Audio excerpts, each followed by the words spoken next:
वाला। आज हम अपनी इस पहली वीडियो में आपको एक अच्छा सा कॉन्सेप्ट बताने वाले हैं कि होम एंड हाउस में क्या डिफरेंस होता है। ठीक है, वो कौन कौन से पार्ट्स ऑफ स्पीच होते हैं। तो सबसे पहले हम वर्ड लिखेंगे होम।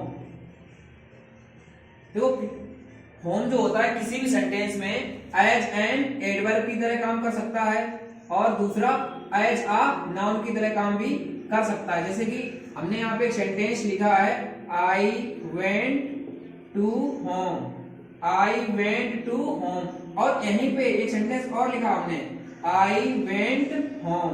अब इन दोनों सेंटेंसेस में कौन सा वाला करेक्ट सेंटेंस है वो हम देखेंगे। जैसे कि अब आप सबको पता है कि एडवर्ब का काम होता है किसी भी वर्ब को क्वालिफाई करना, तो यहाँ पे जो होम है वो वर्क कर रहा है एज एन एडवर्ब की तरह।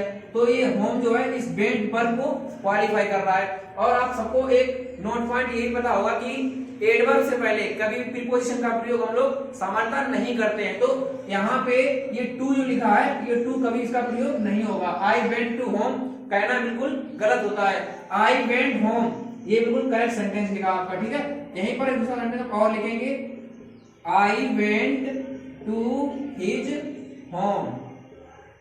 अब आप सबको ये पता होगा कि पजेसिव एडजेक्टिव का नाम आप सबने सुना होगा कि हिज हो गया, आवर हो गया, माई हो गया, देयर हो गया, हर हो गया, ये सभी पजेसिव एडजेक्टिव्स होते हैं। उनका काम क्या है, किसी नाम को क्वालिफाई करना। जैसे कि माई पेन या माई मार्कर, माई मोबाइल हम बोल सकते हैं। ठीक है, तो यहाँ पे क्या है, हिज होम। अब यहाँ पे जो होम है वो वर्क कर रहा है एज आ नाउन की तरह और हिज एक पजेसिव एडजेक्टिव है। तो यहाँ पे प्रीपोजिशन टू का करेक्ट बिल्कुल यूज है, बिल्कुल करेक्ट यूज है यहाँ पे प्रीपोजिशन टू का। I went to his home सही होता है, आई वेंट होम सही होता है। अब हम देखेंगे कि हाउस किसी भी सेंटेंस में कौन कौन सा पार्ट्स ऑफ स्पीच हो सकता है।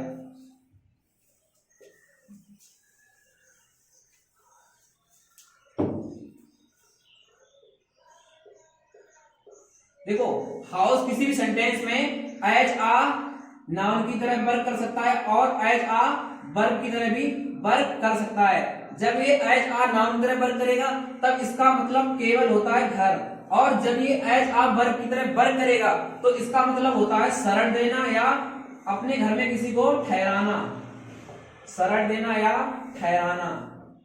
तो हमने अगर पहला यहाँ पे एग्जांपल लिखना चाहें तो आई वेंट टू हाउस, तो यहाँ पे जो हाउस है ये वर्क कर रहा है एज आ नाउन की तरह, क्योंकि प्रीपोजिशन क्या करता है, प्रीपोजिशन एक नाउन को दूसरे नाउन से जोड़ता है या एक प्रोनाउन को दूसरे प्रोनाउन से जोड़ता है। तो यहाँ पे जो हाउस है ये बिल्कुल नाउन की तरह वर्क कर रहा है यहाँ पे। और एग्जांपल नंबर सेकंड देखते हैं। अगर हमने यहाँ पे लिख दिया, Kerala's people housed the flood victims, Kerala's people housed the flood victims। इसका मतलब हो गया कि केरला के लोगों ने बाढ़ पीड़ितों को अपने घर में ठहराया। तो यहाँ पे जो हाउस है, अब यहाँ इसकी लगी है सेकेंड फॉर्म है, सिंपल पास्ट में सेंटेंस बना है, इसकी सेकेंड फॉर्म है, इसका मतलब है शरण देना या ठहराना।